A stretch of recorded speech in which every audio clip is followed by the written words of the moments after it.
move on, snapshot. We move on, ladies and gentlemen. We'll talk about Game 7 of the Eastern Conference semis between the Wizards and the Celtics. It's in Boston tonight. Our John Barry is there. He's calling the game tonight. All right, John, this was a game that I think the Celtics didn't want to have to play because they showed up in Washington in all black for the funeral attire. It didn't work out the way they wanted to. So how do you expect this Game 7 to play out tonight, John, between these two in Boston? Well, who knows with this series? I mean, a home team has won every single game. You can go all the way back into the regular season between these two teams. No road team has won. And every road team has not showed up. I mean, it's been, except for the last game, obviously, with John Wall knocking down the game winner, they've been blowouts. So I don't know what to expect. I expect, I'll go with Senior here, talking about the guys that we think will play well. We're looking for who's going to be that other star. You know, is it going to be Otto Porter or Gortat for Washington? Is it going to be Crowder? Who's it going to be? Could it be Marcus Smart? Somebody else has got to step up and play well. But honestly, with the way most of these playoffs have gone, I have no idea what's going to happen. And I've always, the mentality of a role player, and they always say role players can play better at home than on the road. We'll obviously see tonight. But going in with a mentality of it's Game 7, so of trying to do too much. I'm just trying to get in the head of some of those players on just how far they will go. Will they try and do too much? Will they take that shot that they don't normally take? Yeah, first of all, I don't use the term role player because I think that diminishes people. Everybody has a role on a team. Some guys have bigger roles than others.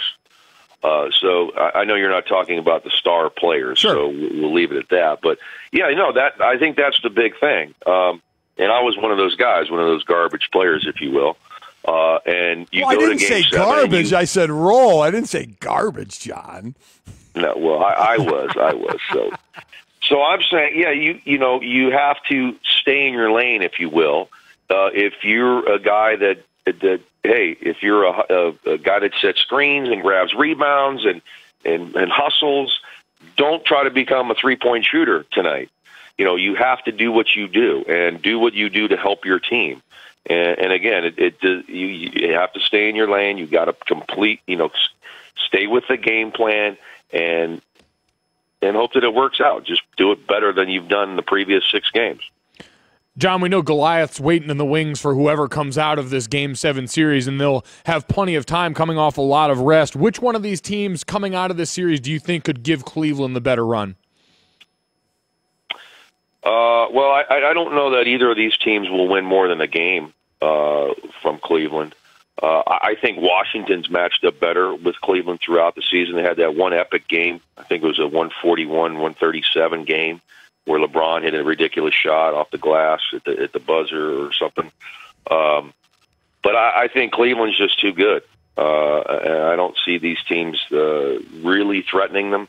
And I think if Boston wins the game tonight, I think Cleveland is going to be better to start on the road for them. Instead of being at home and waiting for Boston to come in and relaxing, I think knowing you go on the road to start a season, you have to win a road game to win a series. So I think with them starting on the road against Boston, I think they're kind of going to have their antennas up and they're going to be ready to go.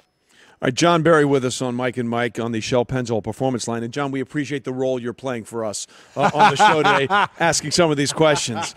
Let's move on to the question that a lot of people are asking themselves after what happened in Game 1 between the Warriors and Spurs, the play by Zaza Pachulia.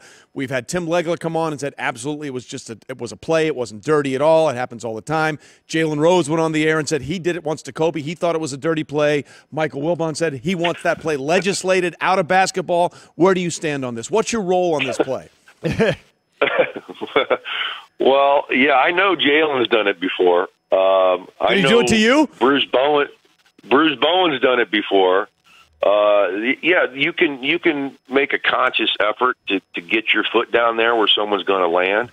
I don't think Zaza Pachulia did that at all on that particular play. So I'm okay with it. I mean, as he went in and contested the shot, he turned his head to go look at the rebound.